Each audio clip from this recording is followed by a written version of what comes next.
नमस्कार साथियों, आप सबका समय निकालकर यहाँ जन स्वराज के कैंप में आने के लिए बहुत बहुत धन्यवाद। आपसे पिछली बार पटना में 5 मई 2022 को मेरी मुलाकात हुई थी। तब मैंने जन स्वराज अभियान की शुरुआत की घोषणा की थी। उसके 3 उद्देश्यों की चर्चा करी थी। आज उसके करीब 2.5 वर्ष हो गए और उसका एक महत्वपूर्ण पड़ाव 2 अक्टूबर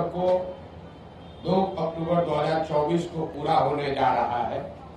जैसा कि आप में से कुछ साथियों को याद होगा, यात्रा के 3 उद्देश्य बताए गए थे। यात्रा में हम लोगों ने कहा था, पहला उद्देश्य ये है कि बिहार के गांव-गांव जाकर लोगों को ये बताना, समझाना कि किस तरह से वो अपने और अपने बच्चों की जिंदगी को सुधार सकते हैं। दूसरा ये उद्देश्य था कि लोगों को मजबूरी में जानते बूझते हुए भी गलत व्यक्ति को, गलत दल को वोट न करना पड़े, विकल्प के अभाव में वोट न करना पड़े। इसके लिए लोगों की मदद से एक नया दल, एक नया विकल्प बनाना। और तीसरा उद्देश्य ये था कि बिहार के विकास के लिए अगले 10 वर्ष में बिहार देश के 10 अग्रणी राज्यों में शामिल हो, इसका ब्लूप्रिंट बनाना और बिहार के 8,500 पंचायतों का, इसको ध्यान रखें, बिहार के 8,500 पंचायतों का अलग अलग योजना बनाकर जनता के सामने रखना कि हर पंचायत की क्या समस्या है और उस पंचायत को अगले 10 वर्ष में विकसित बनाने के लिए क्या कुछ प्रयास किया जा सकता है। हर पंचायत में 800 से 1200 नए रोजगार के अवसर कैसे पैदा किए जाएंगे, हर पंचायत में बच्चों के पढ़ने की व्यवस्था को कैसे सुधारा जाएगा और हर पंचायत में खेती को, जो बिहार में कमाने वाली खेती है, उसको कमाने वाला खेती कैसे बनाया जाएगा। ये 3 उद्देश्यों से हम लोगों ने ये प्रयास शुरू किया था। 2 अक्टूबर 2022 को मैंने गांधी आश्रम भितिहरवा में पश्चिम चंपारण से चलना शुरू किया है और यात्रा के दौरान ये भी आपको बताया, ये ऐसी यात्रा है जिसका किलोमीटर निश्चित नहीं है, इसका दिन निश्चित नहीं है। इसका लक्ष्य निश्चित है कि पूरे बिहार में पैदल चल के जहां तक हो सके गांव-गांव जाकर इन 3 उद्देश्यों की पूर्ति के लिए एक सकारात्मक और ईमानदार प्रयास किया जाए। अभी तक मैं करीब 60% बिहार ही घूम पाया हूं। तो पहली सूचना आपको ये देनी है कि यात्रा अगले 1-1.5-2 वर्षों तक जैसे पहले चल रही थी वैसे ही आगे चलती रहेगी। जब जो बिहार की जनता को मैंने आश्वासन दिया है, दल बनने से या दूसरे उद्देश्यों के पूरा होने से यात्रा नहीं रुकने वाली है। 2 अक्टूबर जब दूसरा उद्देश्य जो इसका दल बनाने का था, उसकी परिणति 2 अक्टूबर को हो रही है। 2 अक्टूबर को दल बन रहा है, लेकिन यात्रा 2 अक्टूबर के बाद भी, अभी मैं सुपौल अररिया में हूं, वो आगे चलता रहूंगा, चाहे उसके लिए 1 वर्ष लगे या 2 वर्ष लगे, यात्रा में कोई रुकावट नहीं आएगी। दूसरे उद्देश्य को लेकर आपको ये सूचित करना चाहते हैं कि 2 अक्टूबर को अभी तक के प्रयासों के आधार पर, उसके परिणाम स्वरूप 2 अक्टूबर को बिहार में एक नए दल, नए विकल्प के तौर पर जन स्वराज एक नया राजनीतिक दल आपको देखने को मिलेगा। 2 अक्टूबर को आपको ये भी पता चलेगा कि इस दल का नेतृत्व किन लोगों के हाथ में होगा। 2 अक्टूबर को इस दल के नाम की, इसके संविधान की और इसके नेतृत्व की घोषणा जन स्वराज से जुड़े हुए हजारों कार्यकर्ताओं, साथियों, इसके बनाने वालों के सामने, मीडिया बंधुओं के सामने इसकी घोषणा की जाएगी। और जैसा कि मैंने पहले बताया था, जन स्वराज दल जब बन रहा है तो न मैं उसका नेता था, न मुझे उसका नेता बनना है। बिहार की जनता ने गांव-गांव में घूमकर जिन लोगों से हम मिले हैं, समाज को मथ कर जिन लोगों को निकाला है, एक प्रयास किया है कि बिहार के सामने ऐसे लोगों का नेतृत्व दिया जाए जिसमें प्रशांत किशोर से जो आदमी बेहतर है, जिसकी काबिलियत, जिसका जज्बा, जिसका चरित्र, जिसकी ईमानदारी, जिसके अंदर बिहार को सुधारने का मादा हर उस व्यक्ति में जिसमें प्रशांत किशोर से ज्यादा है, वो आपको इसके नेतृत्व में दिखेगा। तो 2 दिन और अगर आप इंतजार करेंगे तो आपको पता चलेगा कि 2 अक्टूबर को जन स्वराज की लीडरशिप काउंसिल में किन लोगों का चयन हुआ, किन लोगों को जनता ने बताया, और साथ ही पार्टी के अध्यक्ष की घोषणा भी 2 तारीख को की जाएगी।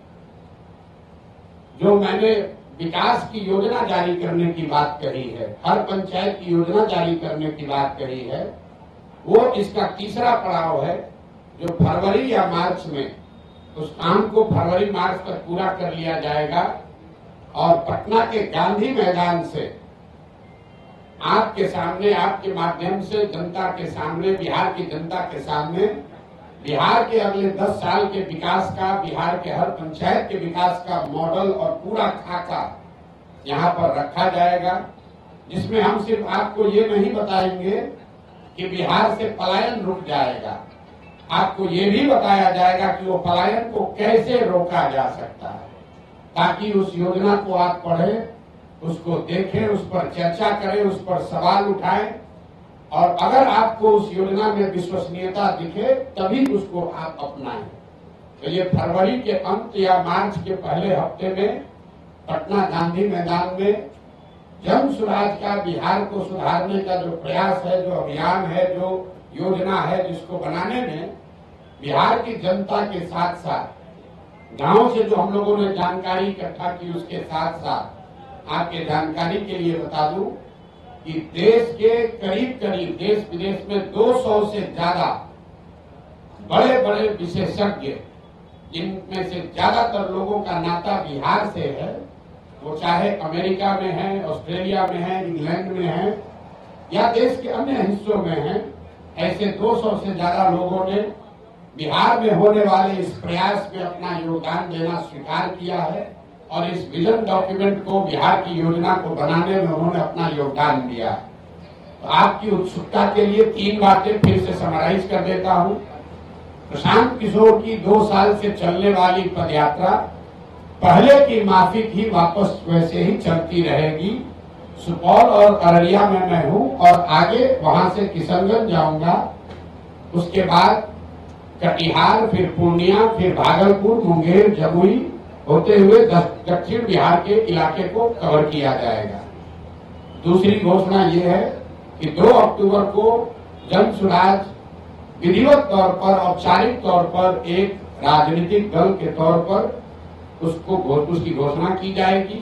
2 तारीख को दल के नेता, संविधान और नेतृत्व की भी घोषणा की जाएगी। उनसे आपको मुखातिब भी कराया जाएगा ताकि आप उनसे सवाल कर सके, उनकी पृष्ठभूमि की जांच कर सके, और अगर उसमें कोई गलती व्यक्ति आ जाए तो बिल्कुल उस पर टीका टिप्पणी भी करें और हमसे सवाल भी उठाएं। और तीसरा जो मैंने आपको बताया कि जब दल बन जाएगा, 6 महीने अभी हमको और लगेंगे, तो बिहार के विकास का जितने लोग सवाल उठा रहे हैं कि प्रशांत किशोर कह रहे हैं, जन स्वराज वाले कह रहे हैं कि 1 साल में पलायन रोक देंगे, तो 1 साल में पलायन के रोकने का पूरा खाका बिहार की जनता के सामने रखा जाएगा कि उस पलायन को कैसे रोका जाएगा। अगर जन स्वराज में हम लोग कह रहे हैं कि 15 साल से कम उम्र के हर बच्चे के लिए अगले 5 से 7 वर्षों में विश्व स्तरीय शिक्षा की व्यवस्था बनाई जाएगी, बिहार को फिर से ज्ञान की भूमि के तौर पर स्थापित किया जाएगा, तो उसका पूरा योजना बनाकर आपके सामने जारी करेंगे। और अभी तक मेरा जो 2 साल का पदयात्रा का अनुभव रहा है और आगे की योजना के बारे में आपके जो सवाल है, मैं आपके सामने बैठा हुआ हूं। आप स्वेच्छा से अगले 1 घंटे तक जो कुछ भी सवाल चाहे वो पूछ सकते हैं। आप सबका फिर से बहुत बहुत धन्यवाद। अब आप सवाल कर सकते हैं। प्रशांत जी, आपको धन्यवाद आपकी यात्रा के लिए। आपकी यात्रा के लिए जो सफल यात्रा रही, जो हम लोग देख भी रहे, लेकिन साथ में ये जानना चाहेंगे कि आपका इंटेंशन मुस्लिम की तरफ बहुत बढ़ा हुआ महसूस हो रहा है, मुसलमानों का आपकी तरफ बढ़ा हुआ इंटेंशन लग रहा है, इसमें सच्चाई क्या है? मेरा झुकाव बिहार की जनता के प्रति है, बिहार की जनता के प्रति झुकाव है। उस कसौटी पर आप लोग कसिए 2 तारीख को, और फिर जब यहाँ का एजेंडा जारी करेंगे मार्च में, तो आप सारे विद्वान लोगों से मैं आग्रह करूंगा कि 2 महीना तक जिसको भी जिस विषय की जानकारी है, आप पूरी तरीके से उस बात का अध्ययन करके सवाल कीजिए कि क्या 1 वर्ष में बिहार में पलायन रोकने का वादा पूरा किया जा सकता है कि नहीं। कोई बात बिना जांचे परखे नहीं करना, हमारे कहने पर नहीं, हमारी कथनी पर नहीं, हमारी करनी पर आपको भरोसा करना है। अगर उस करनी के द्वारा हम आपका विश्वास अर्जित कर पा रहे हैं तो बात को उसका समर्थन कीजिए। अगर हमारे कथनी और करनी में फर्क है तो मैं आपको सामने से कह रहा हूं कि सबसे ज्यादा मेरा बखिया उधेड़ी है। एक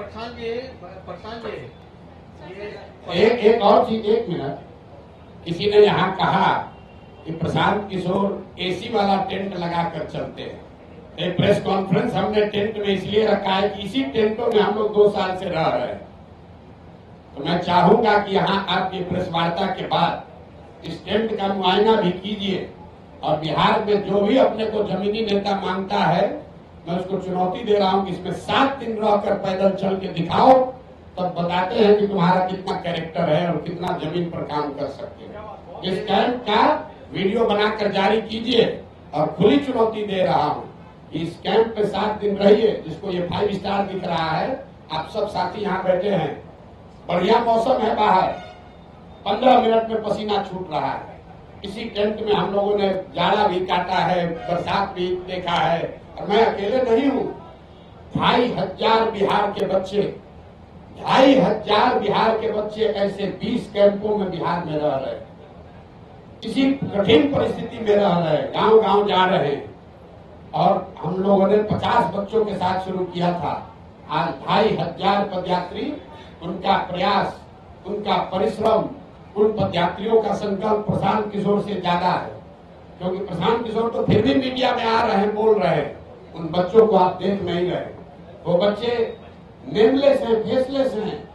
2500 बच्चे अपना घर परिवार छोड़कर रात दिन इन कैंपों में रह रहे हैं, और नेता यहाँ पटना में बैठ के कहता है प्रशांत किशोर एसी के टेंट में रहता है।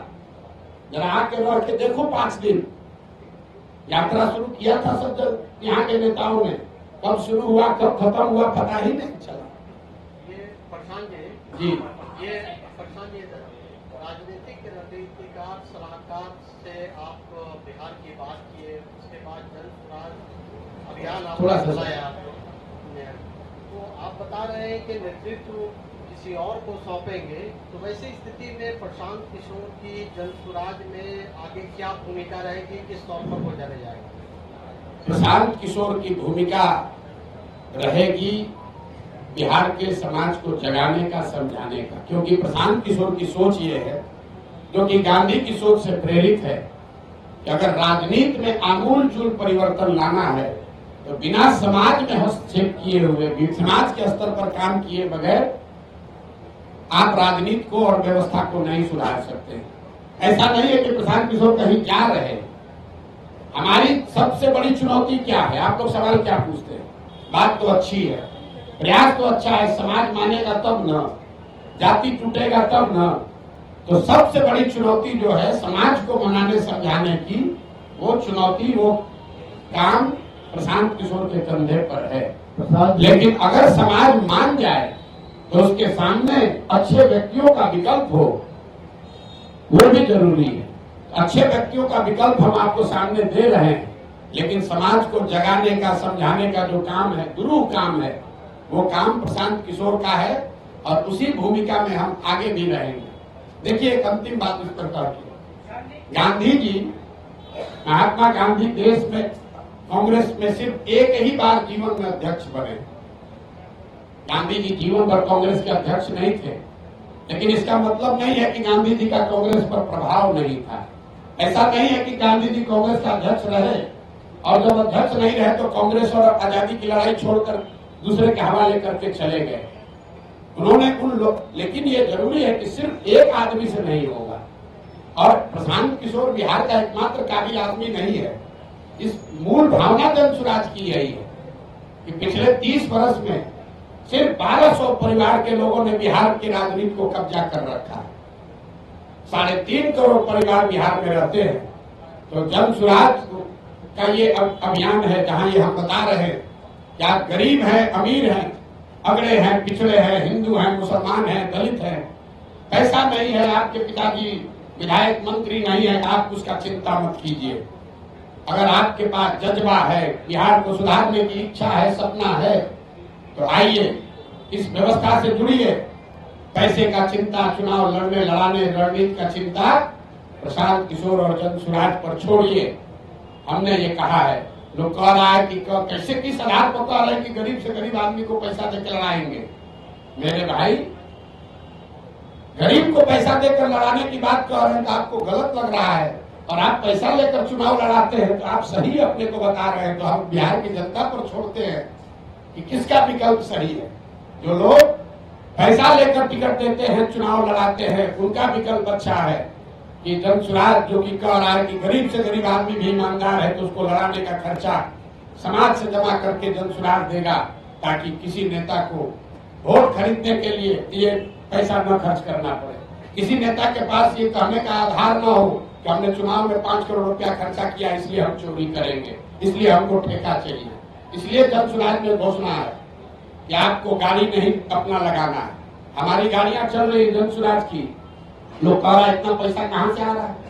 गाड़ियां इसलिए चल रही हैं कि आप समाज से पैसा वसूली मत करो, गाड़ी हम दे रहे हैं, तुम काम करो। अगर आप खेत में मजदूर हैं, अति पिछड़ा समाज के हैं, दलित हैं, सवर्ण समाज के हैं, गरीब हैं, आपके पास क्षमता है, आप राजनीति नहीं कर पाते हैं क्योंकि आपके पास पैसा नहीं है। आपको घर में मजदूरी करनी है, अपने बच्चों का पेट पालना है, आप में क्षमता ज्यादा है लेकिन आप राजनीति नहीं कर सकते।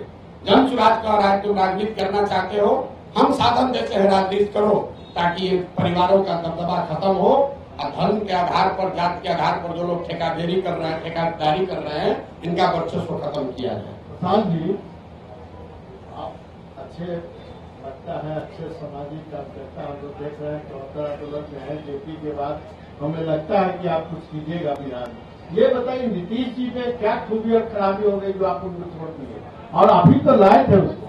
नहीं, नीतीश जी को हम नहीं लाए थे। नीतीश जी को 2005 में बिहार की जनता लेकर आई थी। आपका ये सवाल ठीक है कि जिस बिहार में हमने नारा दिया बिहार में बहाल हो, नीतीश कुमार हो, आज हम उनके विरोध में क्यों खड़े, ये जायज सवाल है। 2000 यहाँ बैठे हुए हर व्यक्ति और आपके जरिए बिहार की जनता को ये बताना चाहते हैं कि 2014 के नीतीश कुमार और 2024 के नीतीश कुमार में जमीन आसमान का फर्क है। 2014 में जिस नीतीश कुमार की हमने मदद की थी, उसकी छवि बिहार में सुशासन बाबू की है, ऐसे प्रशासक की है जो बिहार को सुधारने के लिए प्रयास कर रहा है। बिहार बहुत अच्छा नहीं हुआ था, लेकिन सुधार की एक प्रक्रिया शुरू हुई थी, लोगों का एक विश्वास बनना शुरू हुआ था कि बिहार में भी शायद सुधार हो जाए।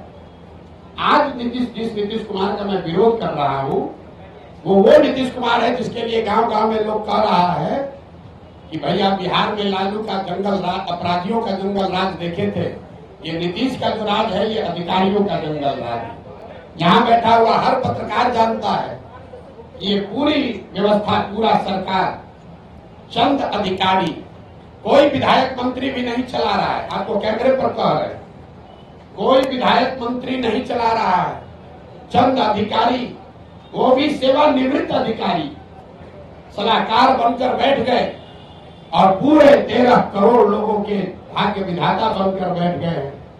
ना वो उनका नौकरी है, नौकरी से रिटायर हो चुके हैं, जनता ने उनको चुना नहीं है, और पूरे बिहार को अभी 4 अधिकारी मिलकर चला रहे हैं। नाम आपको पता है, नाम लेकर हम उनको ग्लोरीफाइड नहीं कर रहे, लेकिन आपके जरिए जरूर बताना चाह रहे हैं कि 13 करोड़ बिहार के लोगों का भविष्य सेवानिवृत्त 4 अधिकारी मिलकर नहीं तय कर सकते हैं। बिहार की जनता को इतना मूर्ख मत समझिए, चुनाव आने दीजिए, कोई नहीं बचने वाला है। प्रशांत जी, एक सवाल है, प्रशांत जी, अरे सुन लीजिए, मैंने एक पहलू बताया तो उस प्रशासक का मैं विरोध कर रहा हूं जिसने पूरे बिहार की जनता का भविष्य 4 सेवानिवृत्त अधिकारियों के हाथ में कर छोड़ दिया है। जिस नीतीश कुमार की 2014 में मैंने मदद की थी उसमें राजनीतिक मोरालिटी थी। नीतीश कुमार कैसल पश्चिम बंगाल में आप में से कुछ लोगों को याद होगा एक रेल दुर्घटना हुई थी। नीतीश बाबू तब रेल मंत्री थे। 200 से ज्यादा लोगों की मृत्यु हुई। नीतीश कुमार ने रेल मंत्री पद से वाजपेयी की सरकार में इस्तीफा दिया था। मैंने उस नीतीश कुमार की मदद की थी। आज जिस नीतीश कुमार का विरोध कर रहा हूं वो नीतीश कुमार है कि कोरोना के काल में हजारों लोग मर गए, उनकी मृत्यु हो गई, लाखों बच्चे पूरे कोरोना से पूरे देश में संकट आया, लेकिन जितना कष्ट बिहार के लोगों को हुआ उतना कष्ट किसी को नहीं हुआ। लाखों बच्चे बिहार के रोड पर मारे मारे फिर रहे थे और आपको मालूम है नीतीश कुमार बंगले से नहीं निकले, इसलिए नीतीश कुमार का विरोध कर रहे हैं। तीसरा, नीतीश कुमार का इसलिए विरोध कर रहे हैं 2015 में 14 में नीतीश कुमार चुनाव नहीं हारे थे। लोकसभा में उनके दल को चुनाव लोगों ने हराया था, उनके दल को 2 MP मिला था। नीतीश कुमार के पास 117 विधायक थे, उनको बहुमत था, फिर भी उन्होंने पद छोड़कर मांझी जी को मुख्यमंत्री बनाया था कि भाई जनता का विश्वास हम पर नहीं है तो दूसरे को मुख्यमंत्री बनना चाहिए। आज उस नीतीश कुमार की मैंने मदद की थी। आज जिस नीतीश कुमार का विरोध कर रहे हैं वो नीतीश कुमार है जो चुनाव हार गया है। 243 के विधानसभा में 42 विधायक जीता है इस आदमी का, और कभी लालटेन पर लटक कर कभी कमल पर बैठकर यह आदमी राज कर रहा है।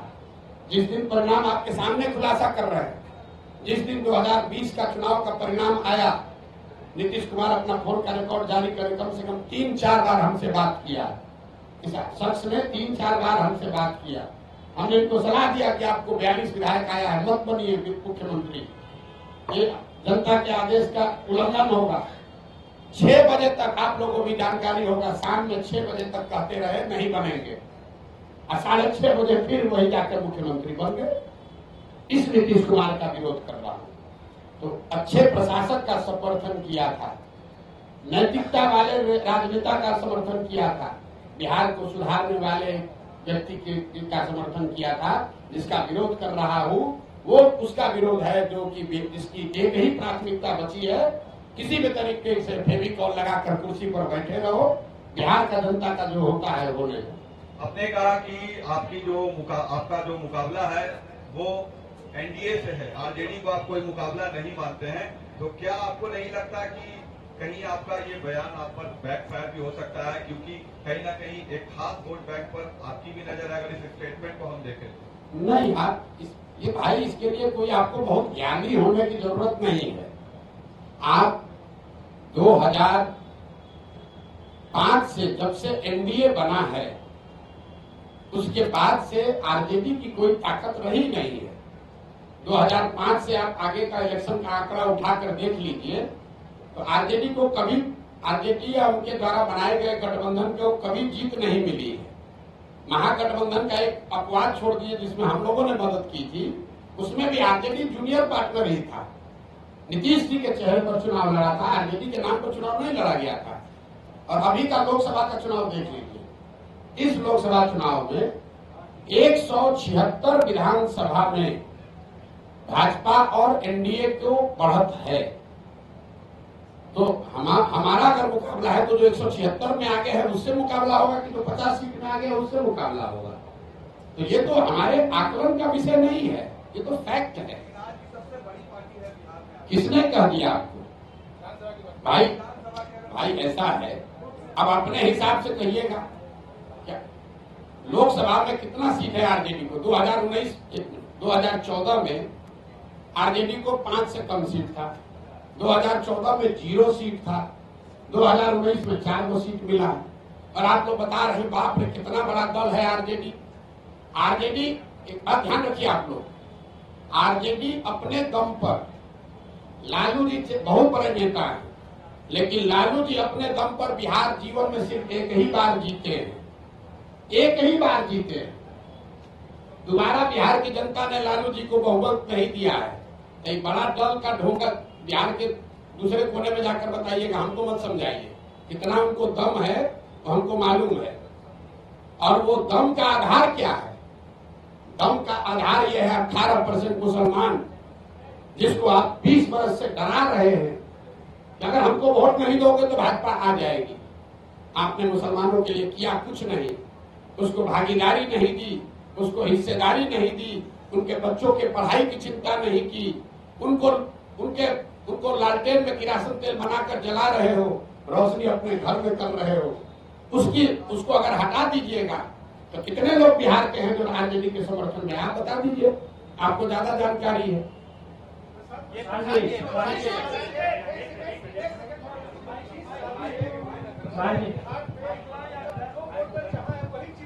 जी 25 साल से जो वोटर जहाँ है वही चिपका हुआ है, या तो वो लालू जी को वोट दे रहा है या फिर उनकी जेट कंपनी को या भाजपा को। क्योंकि जातीय कीचड़ में फंसा हुआ इस बिहार को, आपको लगता है कि इस जाति के अब देखिए, आप ही के बयान को दोहरा देते हैं। आपने कहा कि 25 बरस से बिहार का वोटर एक ही जगह चिपका हुआ है। अब आंकड़ों से बिल्कुल ये उलट बात आप कह रहे हैं। 2014 से पहले भाजपा यहाँ पर कोई उसका वजूद नहीं था। 14 में भाजपा नीतीश कुमार से अलग हटकर अपना गठबंधन बनाकर 30 से ज्यादा एमपी जीत गया, तो कैसे वोटर चिपका हुआ है। 84 में इसी बिहार की जनता ने कांग्रेस को पूर्ण बहुमत दिया, 89 में जनता दल को जिताया, 95 में लालू यादव को जिताया, 2000 के बाद लालू जी और किसी को गठबंधन नहीं दिया, 2014 में मोदी को जिताया, 2019 में 40 में 39 सांसद एनडीए को जिता दिया, इस बार फिर 30 दिया है। और आप कह रहे हैं कि भाजपा वोटर कीचड़ में फंसा हुआ है। अगर कीचड़ में फंसा होता तो लालू जी कांग्रेस 84 के बाद से यहाँ 0 पर कैसे आ जाती। लालू जी 54 में 53 एमपी जीतने वाले 0 पर कैसे आ गए। नीतीश कुमार 25 एमपी को 2 एमपी पर कैसे जनता ने उतार दिया। आप एक मिनट, अरे आइए, आपकी बात पर आ रहे हैं। पहले तो ये अपना जानकारी ठीक कर लीजिए कि बिहार में स्टैटिक है, ये ऊपर से चीजें स्थिर दिखती हैं। समुद्र को दूर से देखिएगा तो बड़ा स्थिर दिखेगा, नजदीक जाकर गहराई से देखिएगा तो आपको करंट फील होगा। बिहार वो भूमि है जहां 10 बरस में पूरी राजनीतिक व्यवस्था पीछे बदलती रही है। लालू जी का वर्चस्व 90 के दौर में रहा है, 2000 आते आते लालू जी का वर्चस्व खत्म हो गया। 80 के दौर में कांग्रेस थी, 90 के दौर में लालू थे, 2000 के दौर में नीतीश कुमार हैं, 2010 के दौर में भाजपा मोदी हैं। हर 10 बरस में परिवर्तन हुआ है, आप उसको देख नहीं रहे। दूसरा, आपने कहा जाति पर वोट पड़ा, तो आप हमको बताइए, इस बार 30 को सीट मिला है एनडीए को। ज्यादातर लोगों का आकलन है कि नीतीश कुमार का तो नहीं है, मोदी के नाम पर वोट पड़ा है। आप में से जो समझते हैं कि बिहार का हर आदमी जाति पर ही वोट देता है, तो जरा गिन कर बताइए कि मोदी जी के जाति का कितना आदमी बिहार में रहता है। मोदी के जाति के कितने लोग बिहार में रहते हैं। भाजपा का, मोदी का गुनाह ये है कि जिस बिहार को जातिवादी समाज कहकर लोग हंसते हैं, अनपढ़ कहते हैं, हम लोग को बेइज्जत करते हैं, उस समाज ने जातियों से ऊपर उठकर गुजरात के एक लड़के को राजा बनाया। लेकिन मोदी जी ने पिछले 12-15 साल में बिहार के विकास के लिए हमने खुली चुनौती दे रखी है 2 साल से। एक दिन अगर मोदी जी ने बिहार के विकास के लिए बैठक किया हो, काम का छोड़िए, अगर आप लोग सब पत्रकार हैं, आपको भी बता रहे हैं, अगर 12-15 साल में मोदी जी ने, अगर आपने कोई खबर छापी हो कि मोदी जी ने बिहार के विकास के लिए, बिहार में शुगर मिल चालू करने के लिए, या बिहार में इंडस्ट्रियलाइजेशन के लिए, या बिहार में पलायन रोकने के लिए मोदी जी ने आज बैठक बुलाई है दिल्ली में, आप हमको खबर दिखा दीजिए। और ये सारे प्रयास के बाद हम जन स्वराज का अभियान वापस लेकर एनडीए का समर्थन कर देंगे, आप दिखाइए। लेकिन जिस समाज ने जाति धर्म सब भूलकर मोदी को जिताया, उस मोदी ने बिहार की चिंता नहीं की।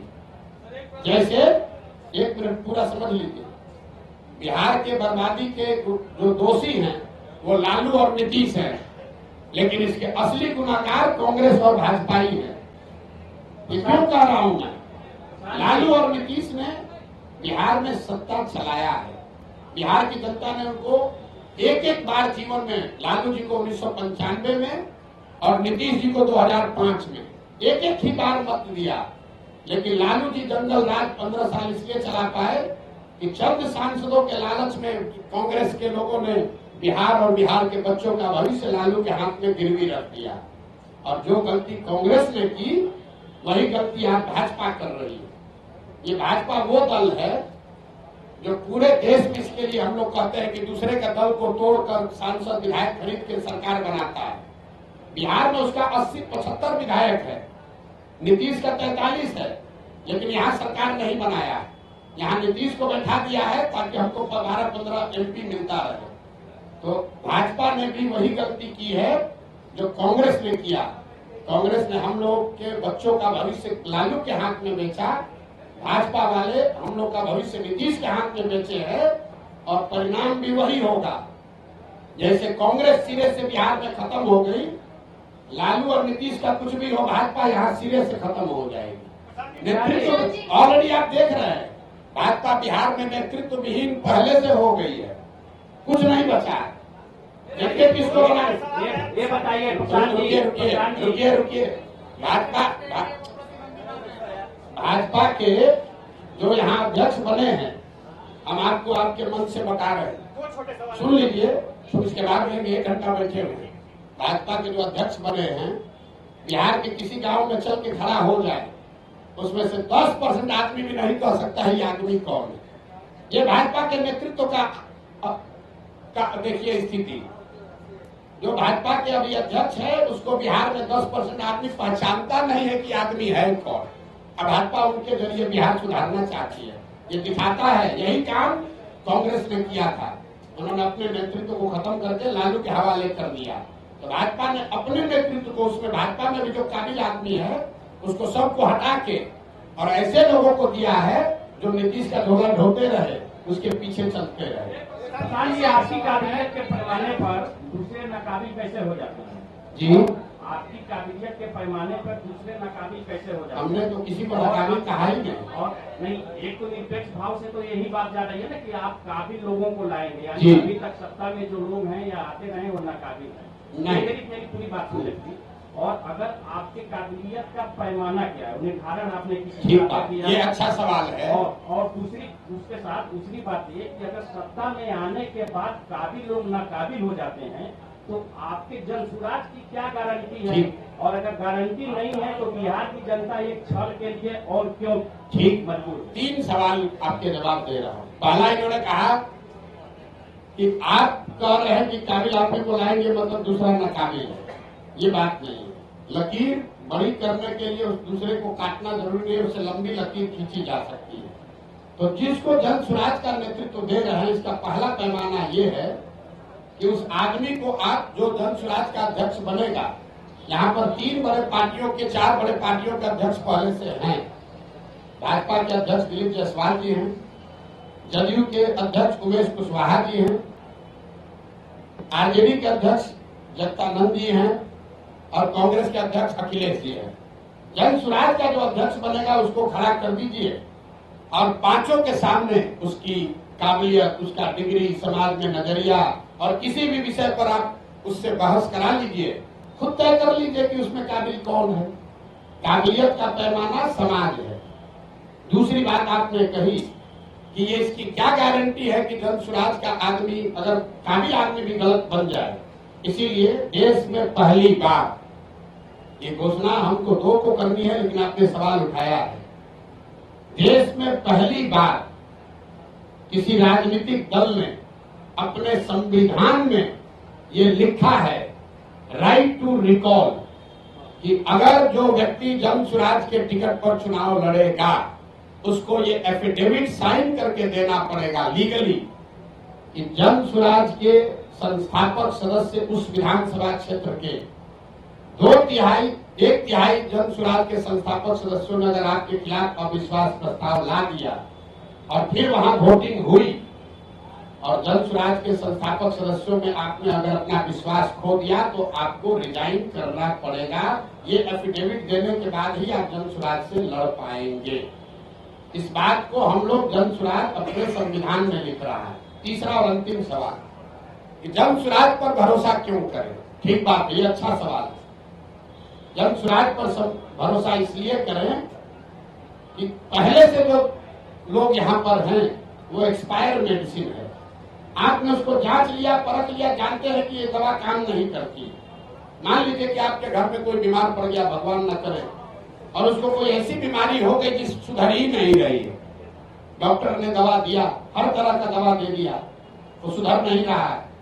आपने कहा डॉक्टर साहब इससे क्या होगा, अब तो नहीं सुधर रहा। डॉक्टर ने कहा भाई एक नई दवा आई है, उसका पूरा प्रमाण तो नहीं है, लेकिन 20% 40% संभावना है ठीक हो सकती है, लेकिन कुछ खतरा भी हो सकता है। आपका अगर आदेश हो, अगर आप सहमत हो तो हम एक बार ट्राई करके देखते हैं। आप क्या कहिएगा?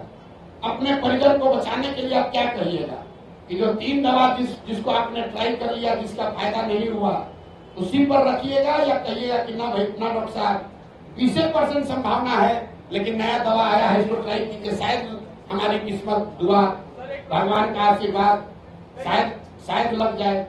तो जन सुराज जो 3 जिन दलों से हम लड़ रहे हैं वो एक्सपायर मेडिसिन है। जनता ने उसको 30 बरस देख लिया, परख लिया, जान लिया, ये नहीं सुधार सकता है। जन सुराज नया प्रयास है, इससे सुधार हो भी सकता है, शायद नहीं भी हो सकता है, लेकिन शायद हो भी सकता है। तो ऊपर वाले की दुआ रही तो निश्चित तौर पर बिहार की जनता वो रिस्क लेगी। और एक अंतिम बात, हमारा अपना मानना है कि सबके जीवन में कभी न कभी सवेरा आना है। बिहार के 13 करोड़ जनता के भविष्य में भी कभी न कभी तो सुधार भगवान ने, ऊपर वाले ने लिखा होगा। हम लोग तो निमित्त मात्र हैं।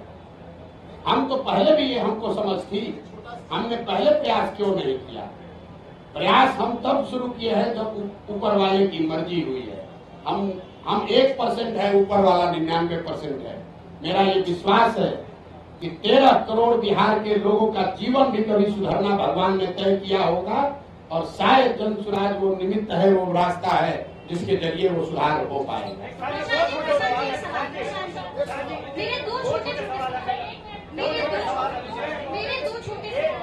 उनके भी 2 छोटे हैं, आपके भी 2 छोटे हैं।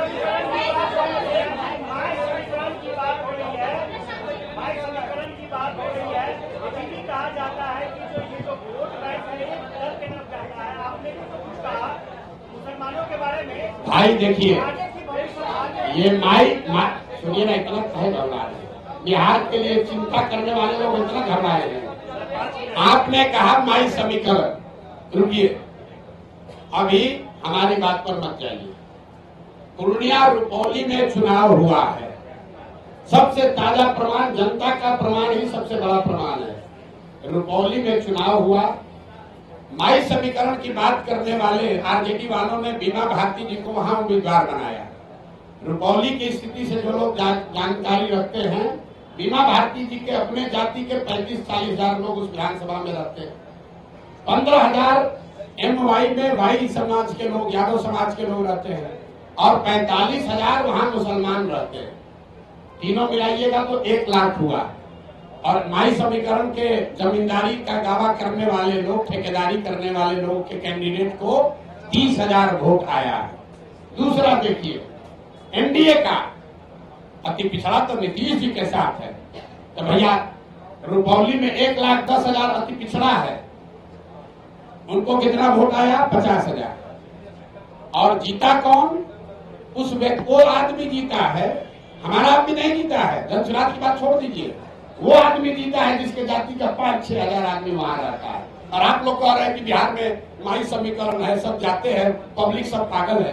अरे भाई आप ये समझिए, अगर यहाँ सोना और पीतल रख, तो आप किसी जाति के यहाँ सोना उठाइएगा कि पीतल उठाइएगा? फर्क बस इतना है कि कोई सोना दिखना चाहिए, आचार से, विचार से, व्यवहार से, कर्म से। अगर आप सोना दिखेंगे तो समाज का कोई भी ऐसा वर्ग नहीं है, कौन नहीं चाहता है कि उसका बच्चा अच्छा पढ़े? कौन नहीं चाहता है कि उसके बच्चे के शरीर पर कपड़ा हो?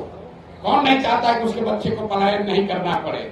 हाँ, अब ये जिम्मेवारी हम पर है, जनसुराज पर है कि हम वो तप तपाकर सोना दिखे, वो विश्वास अर्जित करें। और मैंने कहा है कि अगर 3 वर्ष में विश्वास अर्जित नहीं कर पाए तो 5 वर्ष चाहे और चलना पड़े, 10 वर्ष प्रयास करना पड़े, हम पीछे नहीं हटने वाले।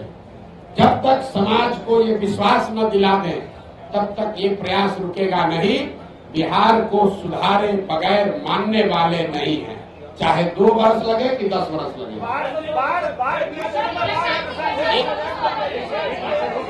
बोलिए बोलिए बोलिए बोलिए। क्या पीके जियो जियो क्या होता है? मेरे भाई, बिहार कहाँ से कहाँ सवाल आप करते हैं। हमने दल नहीं बनाया है, हम पूरी बात अपनी बिहार के लिए। अगर हम अपने जीवन में, मेरे जीवन का भी हम 10 साल में अपना जीवन जीते। 10 साल हम संयुक्त राष्ट्र संघ में थे, 10 साल जो हमने काम, और जब संयुक्त राष्ट्र संघ में बुलंदी पर थे, जब वहां बुलंदी पर थे, 35 वर्ष के उम्र में संयुक्त राष्ट्र संघ में मुकाम हासिल कर लिए, तब हमने उसको छोड़ा और छोड़कर 10 वर्ष जो काम किया, जिसको आप चुनावी रणनीतिकार प्रबंधन कहते हैं, 2011 से 2021। और जब हम उस काम में चुनावी प्रबंधन रणनीतिकार जिसको आप कहते हैं, उसमें बुलंदी पर थे, तो 2021 में उस काम को छोड़ दिए। अब मेरा अगले 10 साल का जीवन का एक ही लक्ष्य है, बिहार को देश के 10 अग्रणी राज्यों में शामिल कराना है। चाहे उसके लिए जो कुछ भी करना पड़े। हम देश, दुनिया, विश्व नहीं देख रहे हैं, एक ही चीज देख रहे हैं, बिहार की समस्या, बिहार के बच्चे, बिहार की पलायन, बिहार की अशिक्षा। और जैसा मैंने आपको कहा, आप चुनाव देख रहे हैं, मैं देख रहा हूं कि जब तक ये नहीं सुधरेगा तब तक बिहार में ही प्रशांत किशोर को इसी तरह से प्रयास करते रहना। विपक्ष आप पर कई तरह के आरोप लगाता है, जिसमें से एक आरोप ये है कि जनसुराज कुछ और नहीं बल्कि वन मैन शो है। इस आरोप पर प्रशांत किशोर क्या ठीक, देखिए, कम से कम विपक्ष वाले या पक्ष वाले आरोप लगाना शुरू तो कर रहे हैं। जब हमने अभियान शुरू किया था तो कहता था ये है कौन, प्रशांत किशोर कौन है। किसी ने हमको व्यापारी कहा, तो हमने मंच पर कहा, कैमरे के सामने कहा, हाँ व्यापारी हैं, सामान बेचने आए हैं, अपना विचार बेचने आए हैं, लोगों को माथा पर टोकरी लेकर घर घर घूम रहे हैं, ये विचार बेच रहे हैं कि जाति धर्म नाली गली का छोड़ो, अपने बच्चों की चिंता करो, ये विचार बेचने आए हैं। तो ये तो मान रहा है ना विपक्ष वाला कि प्रशांत किशोर को बेचने आता है। तो हम ये विचार घर घर बेच कर आए हैं कि एक बार जीवन में नेताओं की बच्चों की चिंता छोड़ दो, अपने बच्चों की चिंता कर लो, ये विचार बेचने आए।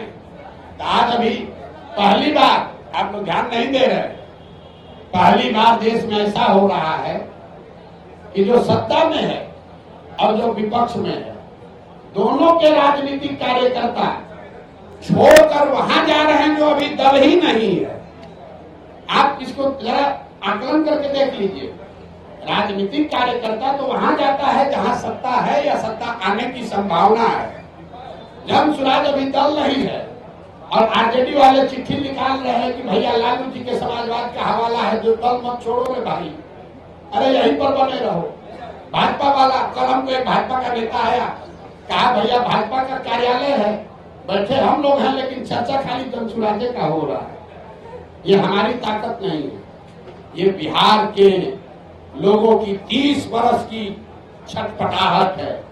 30 वर्ष से भाजपा का डर दिखाकर लालू और लालू का डर दिखाकर भाजपा ने जो वोट लिया है, ये उनकी छटपटाहट है। जब बिहार के लोगों को कोई रास्ता मिल जाएगा तो मुफ्तखोरी जो है वो छूट जाएगी, राजनीतिक बंधुआ मजदूर कोई नहीं बचेगा। यही अभियान है, इसीलिए छटपटाहट और घबराहट है। प्रशांत जी, एक बड़ा खतरा बनकर उभरे, छोटा सवाल प्रशांत जी, आप एक बड़ा खतरा बनकर उभरे हैं, तो कईयों ने आपको भी संपर्क करने की कोशिश की होगी, तो प्रशांत किशोर की रोज भाई देखिए, ऐसा ऐसा है, प्रशांत किशोर को बिहार में प्रयास करने की जरूरत नहीं है, हमको लोगों को संपर्क करने के लिए। देश में कौन ऐसा नेता दल है, आप लोग सब पत्रकार हैं, कौन ऐसा दल और नेता है जो सोचेगा कि प्रशांत, नहीं सोचेगा कि प्रशांत को अपने साथ रख ले। भाई भूमिका हमको चाहे कुछ भी दे, इतना तो जरूर चाहेगा प्रशांत किशोर हमारे साथ रहे। तो यहाँ जब चुटपुंजिया नेता को जिसको 5000 वोट आ जाता है वो सौदा कर सकता है, तो आपको कैसे लग रहा है कि हमारे पास ऑफर नहीं आ रहा? हमको लोग प्रलोभन नहीं कर रहे, डर नहीं दिखा रहे, लेकिन हमने जो वादा किया है कि 243 मतलब 243, 242 नहीं होगा। और चुनाव के बाद अगर 130-35 सीट भी आ जाए, ये भी कैमरे पर कहा है, तो प्रशांत किशोर उसको अपनी व्यक्तिगत हार मानेंगे कि मेरे प्रयास में कमी रह गई, हम बिहार को लोगों को नहीं समझा पाए। हमारे लिए आंकड़ा 122 नहीं है, मुकम्मल जीत होनी चाहिए, तभी मानेंगे कि हमारा ये प्रयास सफल हुआ। 130-135 सीट अगर जनसुराज को आया तो प्रशांत किशोर की, जनसुराज की इस प्रयास की हार होगी। प्रशांत जी, इसी से जुड़ा हुआ सवाल है कि आपका आकलन बहुत सटीक रहा है, पिछले कई चुनाव में देखा गया है, और आप कहते रहे कि इस चुनाव में बिहार में या तो अर्थ पे या तो फर्श पे जी। तो अभी आपका आकलन क्या है, कितने सीट जनसुराज लेकर आएगी? और इसी से जुड़ा हुआ सवाल है, अगर 10, 15, 20 सीट बच जाते हैं बहुमत से, उस स्थिति में जनसुराज क्या करेगा? फिर से चुनाव में जाने के लिए बिहार की जनता को धकेल देगा? 130 आएगा ना, आप चाहे 10-15 कम रह जाएगा। हमने 15 बढ़ा दिया, और पहले इंटरव्यू में बहुमत से 15 ज्यादा है, बहुमत से 15 ज्यादा आएगा तो भी उसको हम अपनी हार मान लेंगे और आपको मौका दे देंगे कि बना लीजिए। ये कह रहे हैं, आपको स्पष्टता से कह रहे हैं, अर्श पर या फर्श पर अगर हमारे प्रयास की ईमानदारी में, शुद्धता में ताकत है, तो या तो बिहार की जनता अपने और अपने बच्चों का मुस्तकबिल बदलने के लिए हमको अर्श पर जनसुराज को बैठाएगी, और अगर उसको समझ में नहीं आया तो कोई बात नहीं है, 5 वर्ष की और तपस्या जारी रहेगी। प्रधान जी, एक सवाल आपके जवाब से एक सवाल निकल के आ रहा है। आप कह रहे हैं प्रधान जी नहीं, आप कह रहे हैं कि 130 सीट भी आएगा तो हम हार मान लेंगे, सरकार नहीं बनाएंगे। आप बोल रहे हैं ये कहाँ का है दूसरा लाइन? अपने से अपना लाइन मैं उसको अपने इस प्रयास के बिहार को सुधार, देखिए बिहार में सिर्फ सरकार बनने से बिहार नहीं सुधरेगा। आपने बात सुनी नहीं हमारी। बिहार तब सुधरेगा जब यहाँ 5000 अच्छे लोग मुखिया बनेंगे। बिहार तब सुधरेगा जब यहाँ पर 50,000 अच्छे लोग वार्ड सदस्य बनेंगे। बिहार तब सुधरेगा जब यहाँ 200-250 अच्छे विधायक बनेंगे। सिर्फ सरकार बदलने से, मुख्यमंत्री बदलने से बिहार नहीं सुधर सकता है। इस नजरिए से मैं कह रहा हूँ कि अगर 130 सीट आया, इसका मतलब है कि आधी बिहार की जनता भी हमसे इस विचार से, इस प्रयास से कन्विंस नहीं हुई। उस नजरिए से ये हार हुई। तो हमको और प्रयास, कम से कम 2/3 बिहार की जनता को इस प्रयास की शुद्धता और ईमानदारी पर भरोसा जब तक न हो, तब तक प्रशांत किशोर का ये प्रयास जारी रहेगा, तभी सुधार होगा। सिर्फ सरकार बनाने से सुधार नहीं होगा।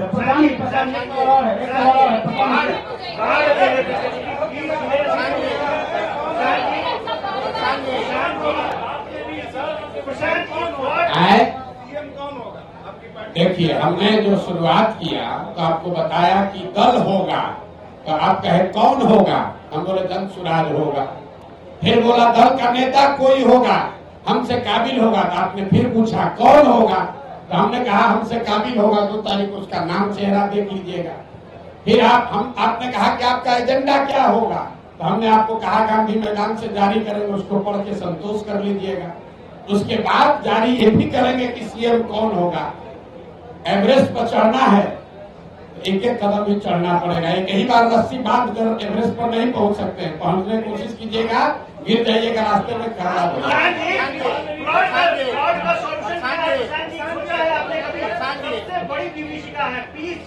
हो आपको कुछ नहीं समझ है।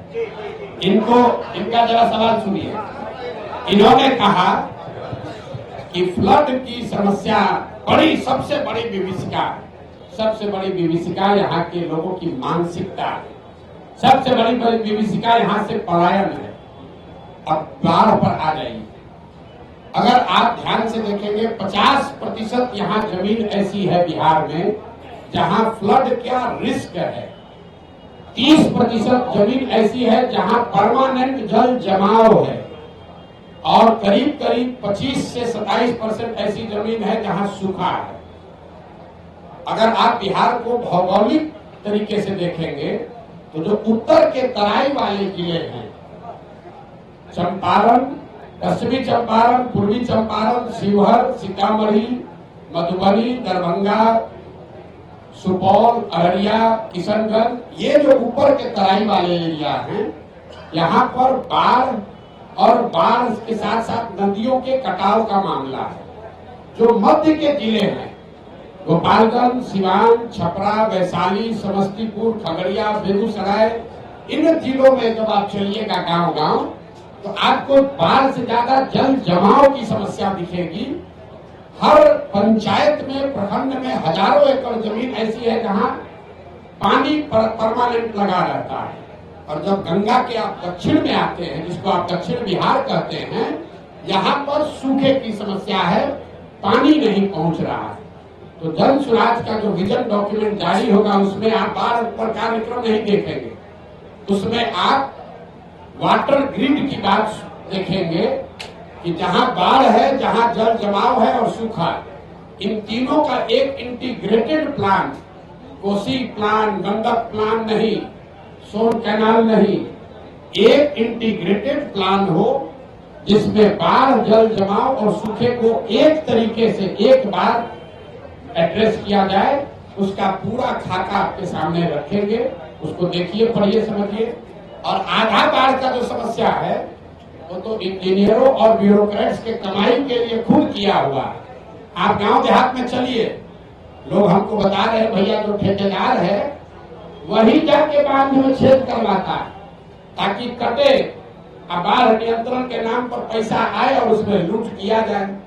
तो हमको फ्लड कंट्रोल नहीं करना है, हमको यहाँ जल जो यहाँ का अभिशाप बना हुआ है, इसको बिहार की एक बड़ी ताकत में परिवर्तित करना है। और एक अंतिम बात, चाइना ने आज से सैकड़ों साल पहले ये करके दिखाया है। उन्होंने नदियों का ग्रिड बनाकर बाढ़, सूखे और जल जमाव की समस्या का समाधान निकाला है। बिहार के लिए भी ये व्यवस्था कई लोगों ने कई रिपोर्टों में ये चीज पड़ी हुई है, किसी ने वैसा प्रयास नहीं किया है। तो जन सुराज का प्रयोग बाढ़ रोकने के लिए कोई विजन नहीं है। जल प्रबंधन, जल का समुचित उपयोग कैसे हो, बाढ़, जल जमाव और सूखे से परमानेंट छुटकारा कैसे हो, इसका विजन डॉक्यूमेंट आपको गांधी मैदान से जारी करेंगे। और हम चाहेंगे कि आप उसको पढ़िए, जरूर पढ़ के सवाल कीजिए।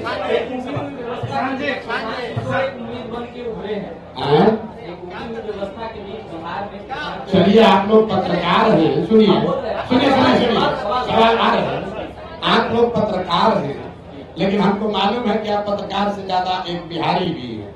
और आप सवाल कुछ भी कीजिए, सुनिए, सवाल कुछ भी कीजिए, यहाँ बैठा हुआ कोई ऐसा बिहार का बंदा नहीं है जिसके दिल में ये आस नहीं है कि शायद अगर हो जाए तो बहुत अच्छा है। आप सवाल कर रहे हैं, लेकिन दिल में हमारे लिए प्रार्थना कर रहे हैं जन सुराज के लिए कि भैया अगर ये हो जाए, क्योंकि एक अंतिम बात सुन लीजिए, बिहार की जनता तो परेशान है, ये है पत्रकारों की जो दुर्दशा है।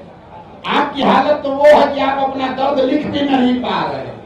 कम से कम बिहार की जनता का दर्द तो कोई लिख रहा है, आप बता रहे हैं, लेकिन आपका दर्द तो आप बता नहीं पा रहे कि आपके बच्चों की क्या दशा है, आपकी सुरक्षा को लेकर क्या हालत है।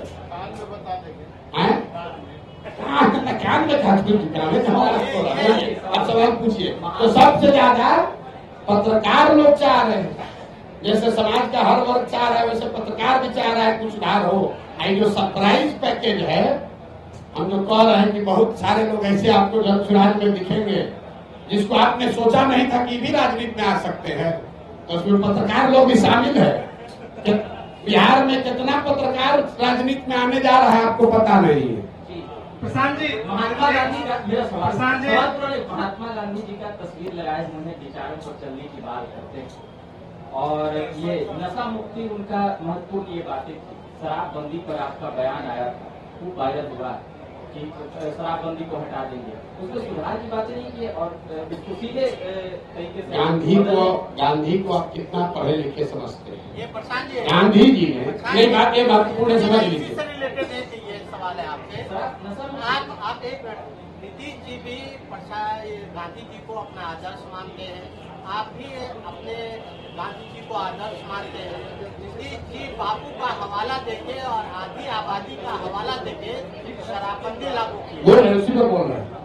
पहली बात कि जितने लोग भी यहाँ गांधी के नाम पर शराबबंदी की पर सवाल कर रहे हैं, गांधी जी ने शराबबंदी को, नशा मुक्ति को सामाजिक प्रयास के तौर पर बताया है।